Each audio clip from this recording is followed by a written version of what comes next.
세례를 통해 우리 신앙이 청하는 것은 영원한 생명입니다. 그리스도인들은 모두 이 영원한 생명을 추구하며 살아가는 사람들이란 뜻이죠. 하지만 우리는 살아가면서 종종 그 사실을 잊고서 살아갑니다.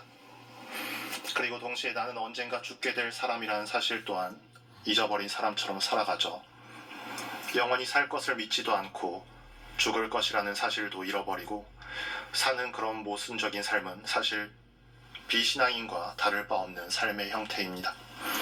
그리고 그런 삶의 형태는 언제나 절망을 품고 있습니다. 우리는 살아가면서 수많은 절망을 마주하고는 합니다. 시험에 떨어지고, 직장을 잃고, 첫사랑이 실패하고, 관계가 끊어지며, 때로는 나와 가까운 이나 나 자신의 죽음을 마주하기도 합니다. 모두가 다른 이유로 절망에 빠지고는 하지만 그 절망을 관통하는 하나의 의미가 있습니다.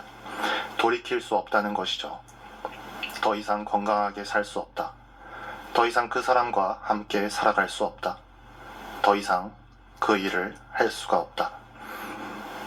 그 절망 이전의 나로 돌아갈 수 없다는 그 사실이 우리를 더욱 절망하게 만듭니다. 하지만 그럼에도 불구하고 우리의 삶은 이어집니다. 절망의 상태로 삶이 이어지면 어떻게 될까요? 더 이상 극복할 수 없는 장애나 결여를 가진 상태로 살아가야 한다고 생각하기 시작하면 그 삶은 지옥이 됩니다. 인간에게 있어서 가장 고통스럽고 두려운 절망의 형태는 바로 희망이 사라진 상태입니다.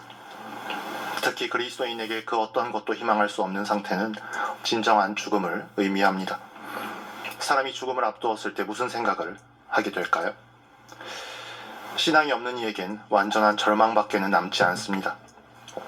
내가 가지고 행해왔던 모든 것이 의미를 잃어버리고 무력해지는 그런 순간이기 때문입니다. 그 어떤 업적을 이루어냈다 하더라도, 얼마나 많은 재물과 권력을 가지고 행사했다 하더라도, 또 다양한 사람들과 얼마나 깊은 관계를 맺고 살았다 하더라도 그 모든 것이 내가 이 죽음을 앞둔 순간 앞에서만은 아무런 의미를 가지지 못하고 나를 구원하지 못하기 때문입니다. 영원한 생명과 한계의 초월을 가지지 못하는 것은 죽음을 앞둔 이에겐 아무런 의미를 줄 수가 없습니다.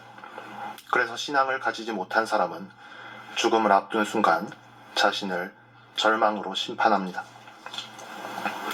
심판은 그 무엇보다, 그 누구보다 먼저 자기 자신에게서 옵니다. 다른 이도, 세상의 기준도, 하느님도 아닌 나 자신이 스스로를 심판하는 것이죠. 그래서 그리스도인에게는 절망이야말로 진정한 의미의 죽음이 됩니다. 그리고 세례와 신앙을 통해 받는 영원한 생명을 잃게 되는 순간이죠. 우리에게 육체의 죽음은 죽음이 될 수 없습니다. 절망이야말로 진정한 의미의 죽음이 됩니다. 예수님이 우리에게 주시는 영원한 생명에 대한 기쁜 소식은 단순히 이 목숨을 연장하는 것에 있지 않습니다. 부활과 하느님 나라의 가치는 맛있는 음식이나 값비싼 물건 등으로 우리 뇌에 도파민을 쏟아내는 쾌락에 있지도 않습니다. 그 가치는 언제나 희망에 있는 것이죠. 이게 절대 끝이 아니다. 그 병을 치유해 주겠다. 그 상실을 메꿔 주겠다. 그 결여를 채워 주겠다.